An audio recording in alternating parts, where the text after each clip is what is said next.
Este es un encuentro para mí muy importante en la coyuntura en la que se encuentra el mundo.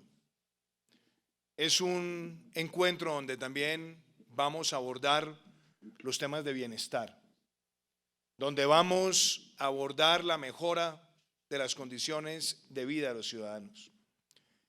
Y creo que la importancia radica en que tenemos un mundo de grandes contrastes. Hace pocos meses veíamos cómo la creatividad, el ingenio y la tecnología humana era capaz de tomar fotografías interplanetarias casi que con una precisión microscópica.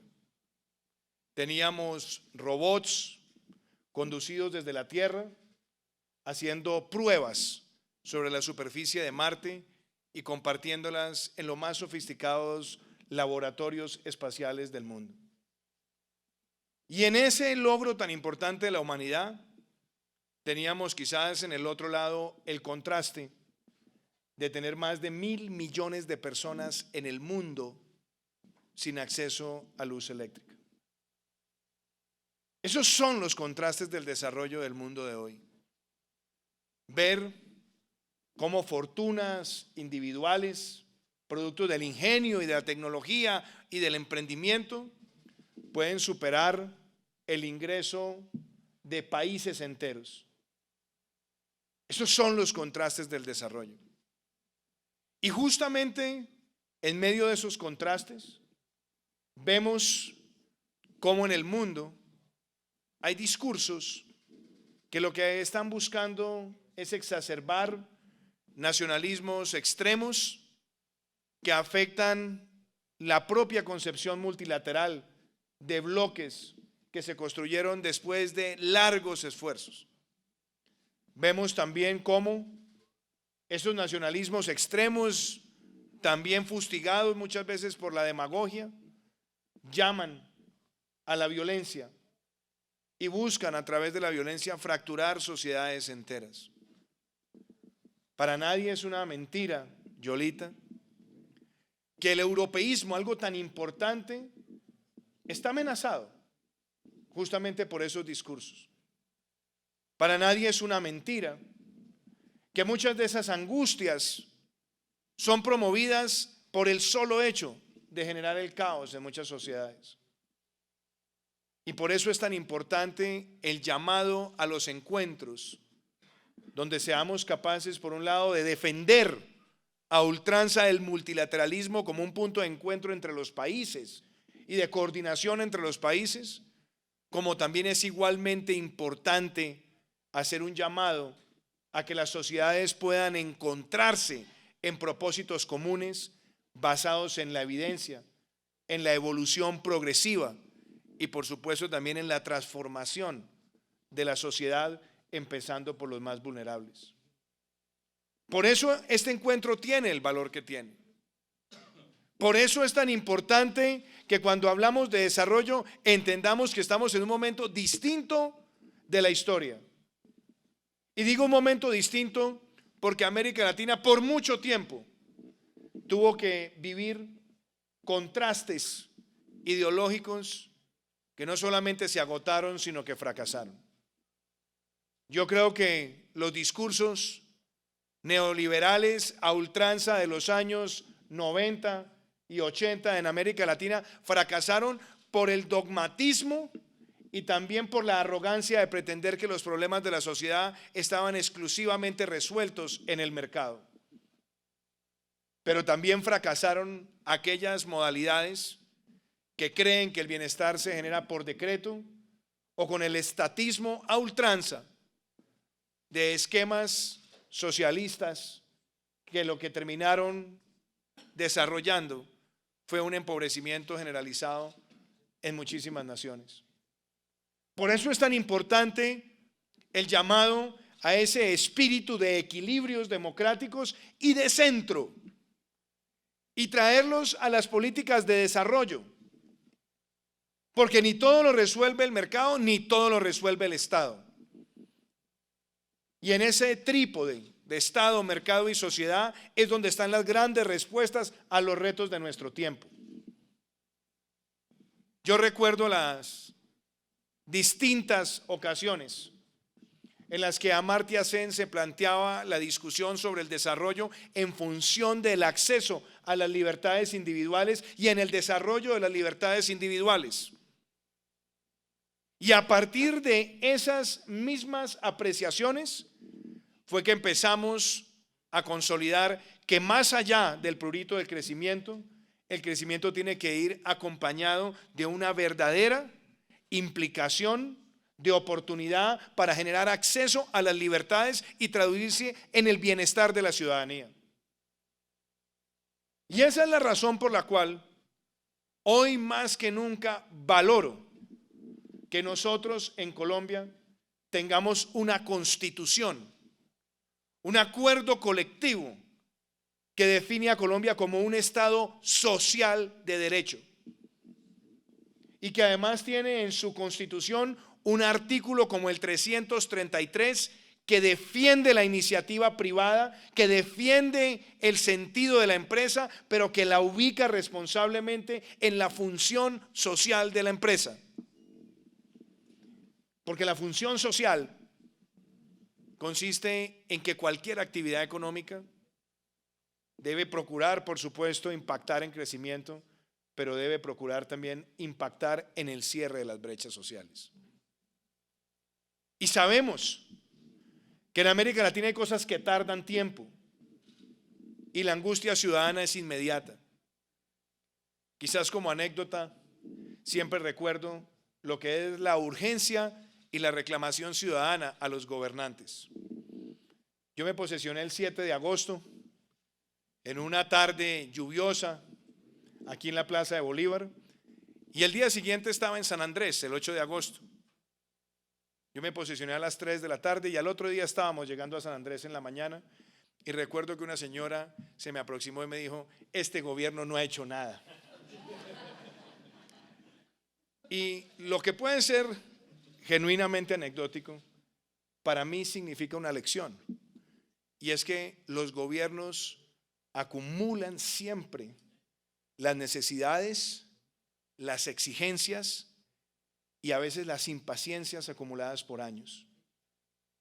Y es ahí donde los gobiernos, todos, debemos entender que el proceso de desarrollo es un proceso evolutivo, pero que necesita sentido de urgencia y que necesita también ubicarse en el sentimiento colectivo. Los grandes errores de los procesos de reforma en América Latina, en mi humilde opinión, se han dado porque ha hecho falta el diálogo y escuchar a todos los implicados. En unas épocas bastaba con la decisión desde el gobierno, en otras épocas la decisión desde el gobierno y los parlamentos, pero hoy se necesita también tener la capacidad de escuchar y de entender cuáles son las reclamaciones sociales. Por eso cuando construí la plataforma de gobierno, puse en el centro de la discusión la palabra equidad. Y yo he visto muchas veces en los debates que algunos dicen: ¿y qué quiere decir equidad? Eso de equidad es algo gaseoso, intangible. El presidente no sabe para dónde va porque habla de equidad. ¿Y eso qué es? Pues equidad significa poner la justicia social en un plano protagónico, pero ponerla en armonía con el desarrollo económico y empresarial de la sociedad. Muchos países en América Latina han tenido pruritos de justicia social, pero los han edificado sobre la irresponsabilidad macroeconómica.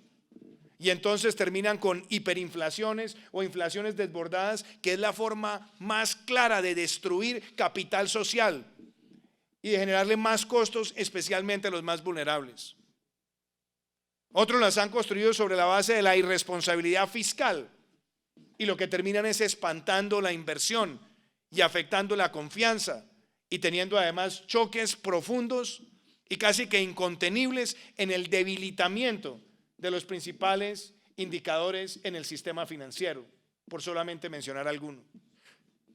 Entonces, hablar de equidad en el mundo de hoy Significa hablar de cerrar las brechas, pero ser capaces de hacerlo con principios macroeconómicos que ayudan a la consolidación de los procesos de transformación. Y me refiero puntualmente a tener inflaciones bajas, controladas, una política monetaria creíble, porque los aumentos de la inflación siempre van a golpear a los más vulnerables. 2, ser capaces de conciliar mejor inversión, mejor focalización del gasto social, pero también en una senda de reducción creíble y sostenible del déficit fiscal. Porque los déficits fiscales insostenibles, tarde que temprano, terminan pasándole la factura a la sociedad en general. Y hacerlo también con una idea muy clara, y es la de mejorar la focalización de todos los programas sociales. Porque son muchos los países de América Latina que han aumentado la inversión social, pero que después, cuando se examina el Gini, después de impuestos, no se ven unas transformaciones estructurales, y es porque no se ha logrado la focalización necesaria, puntual, y que realmente se traduzca en la generación de ingresos autónomos de las familias más vulnerables. Y yo creo que esa es la razón por la cual estamos hoy acá. Porque se está hablando de la construcción de indicadores, se está hablando de la construcción de mediciones que nos permitan a nosotros aproximar lo que es el bienestar. Hace tan solo 14 meses, cuando empezamos el recorrido hacia la construcción de un plan de desarrollo, le pedí a la doctora Gloria Alonso, entonces directora del DNP, al viceministro de Hacienda, hoy director del DNP, Luis Alberto Rodríguez, que hiciéramos un ejercicio en todo el país, lo más plural posible. Y el plan de desarrollo se construyó así, dialogando con las comunidades, dialogando con los gobernadores, con los alcaldes, con los sindicatos, con los empresarios, con los centros académicos, para poder nosotros llegar a una visión, a un pacto, pero además poniendo la equidad como eje central. Y se logró un plan de desarrollo que tiene como condición ser el plan de desarrollo que más recursos le ha destinado a lo social. Y eso es algo que refleja la motivación de impactar en los más vulnerables. Pero es hacerlo de la mano también con los indicadores globales. Por eso cada capítulo del plan de desarrollo está alineado con los objetivos de desarrollo sostenible y está alineado también con el trabajo multilateral que venimos desarrollando entre los que están aquí presentes y otros organismos. Y yo puedo decir qué significa equidad en las metas y en los logros. Y esa equidad está ligada en el mundo de hoy, apreciado Mario, a la productividad. Porque hoy la robótica, la inteligencia artificial, el Internet de las cosas está amenazando diariamente puestos de trabajo, y si no nos preparamos para estar en el lugar de dominio y de manejo de esas tecnologías, los países en desarrollo serán perdedores netos de esa carrera. Por eso cuando hablamos de productividad, hablamos de una educación asociada y vinculada con esos propósitos. Y también significa ser capaces de cerrar los carriles de la desigualdad educativa. Porque es mucho lo que se habla, pero la realidad es que necesitamos acortar la distancia, porque claramente los niños de las familias de altos ingresos tienen hoy una educación que es abrumadoramente superior, no tanto en el desempeño académico medido por pruebas, sino por todas las complementariedades, habilidades sólidas y blandas en el marco de la cuarta revolución industrial. Y hoy yo puedo decir que en materia de equidad vamos por un camino que no debe tener color partidista ni político. Nos tiene que unir a todos en un propósito nacional. Y puntualmente me refiero a lo siguiente: pretender que la nutrición no sea un factor diferencial es un error. Y por eso nuestra meta es pasar de 5 a 7 millones de niños que tengan la alimentación escolar los días de jornada académica, año continuo, pero que lo tengan con los suficientes micronutrientes para acompañar ese desarrollo fundamental de la corteza prefrontal del cerebro. Que nosotros pasemos de 1 a 2 millones de niños con atención integral para la primera infancia, donde tengan los acompañamientos psicosociales, psicoafectivos, psicomotrices, psicoanalíticos, aplicados, que se traduzcan también en duplicar la jornada única en el país, porque cuando empezó nuestro gobierno teníamos el 12%, después de un gran esfuerzo, pero la meta nuestra es duplicarlo, llegar al 24% y seguir dejando el país en el camino para ampliar esa cobertura, donde estén no solamente las habilidades STEM de las que han hablado ustedes tantas veces, sino que ahora sean STEAM. Y lo digo, es pasar del Science, Technology, Engineering and Math a Science, Technology, Engineering, Arts and Math, porque son las habilidades del humanismo que también cobran validez en el marco de la cuarta revolución industrial. Y está vinculada también a que tengamos jóvenes que se puedan anticipar al mercado laboral. Por eso llevamos en 14 meses 143,000 jóvenes egresados con doble titulación, donde en los últimos años del bachillerato reciben información y formación técnica para el empleo, para que se gradúen en el diploma de bachiller y en el diploma de técnico, y que después con un año adicional puedan convertirse en tecnólogos con ese título de educación superior. Y la apuesta grande, nosotros teníamos deudas acumuladas con la educación en Colombia, acumuladas por años, y yo entiendo el reclamo, la angustia de distintos sectores, pero también me siento orgulloso que en medio de la responsabilidad hemos logrado hasta ahora que 67,000 jóvenes vayan gratuitamente a la universidad en Colombia. Llegaremos a 80,000 al finalizar este año y, como lo dije hace un rato, Ángel, a 334,000 al finalizar nuestro gobierno. Esto nos puede llevar a una cobertura del 60% en educación superior, cobertura nunca antes vista, pero además diciendo que hemos construido colectivamente el mayor presupuesto que haya conocido la educación en Colombia y también la salud. Y eso es equidad. Como es equidad tener un esquema de punto final en salud para saldar deudas. Como es equidad ampliar en Colombia el criterio de tener una sociedad de propietarios, donde hemos logrado en 14 meses la entrega de subsidios de tasa de interés y de cuota inicial más alta de la que se logró en los 4 años anteriores acumulados. ¿Por qué? Porque esa transición es fundamental para el bienestar, para generar propiedad y para tener capital en las familias más vulnerables del país. Y por eso en equidad también hablamos de conectividad. 10,000 conexiones en puntos urbanos de aquí al 31 de diciembre de este año. El año entrante, buscar que 500,000 hogares tengan internet en los estratos 1 y 2, donde está la mayor vulnerabilidad, porque nos cierra la brecha digital y nos armoniza una sociedad. Pero además, reconocer que en Colombia, hace un año cuando empezamos en el gobierno, y también lo digo, después de muchos esfuerzos de gobiernos anteriores, porque aquí no nos interesa tener un criterio adanista de creer que es a partir de un gobierno como se refundan las naciones, pero sí reconocer que hace un año teníamos 1 millón de personas sin luz eléctrica en sus hogares. Y nosotros hemos puesto un marco para llegar a los lugares apartados, y nuestra meta es que 500,000 hogares tengan por primera vez luz eléctrica y dejar el país en la senda, llegar al 100%. Y lo puedo decir, me llenó de orgullo estar en Tierra Alta, Córdoba, en Crucito, y llevarle los paneles solares unifamiliares a familias que por primera vez encienden un bombillo. O como me lo dijo una señora llena de gratitud, me decía: presidente, ¿sabe para mí qué es equidad?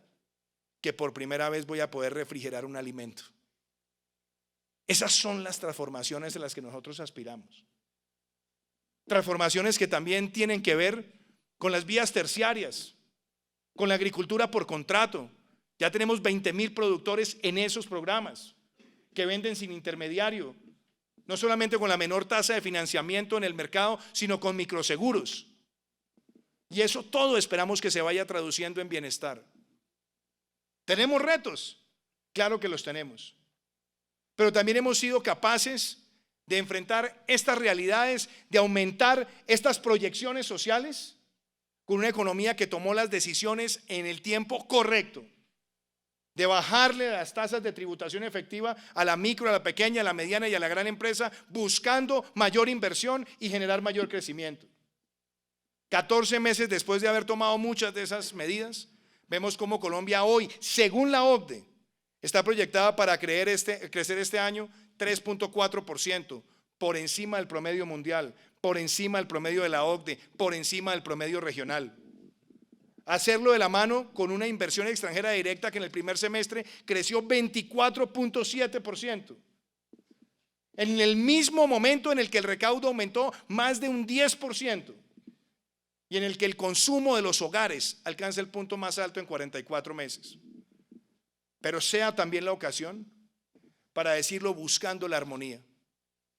Porque uno de los males que ha tenido la política social en América Latina ha sido fustigada por quienes quieren sembrar la lucha de clases y buscar la confrontación entre empleadores y trabajadores.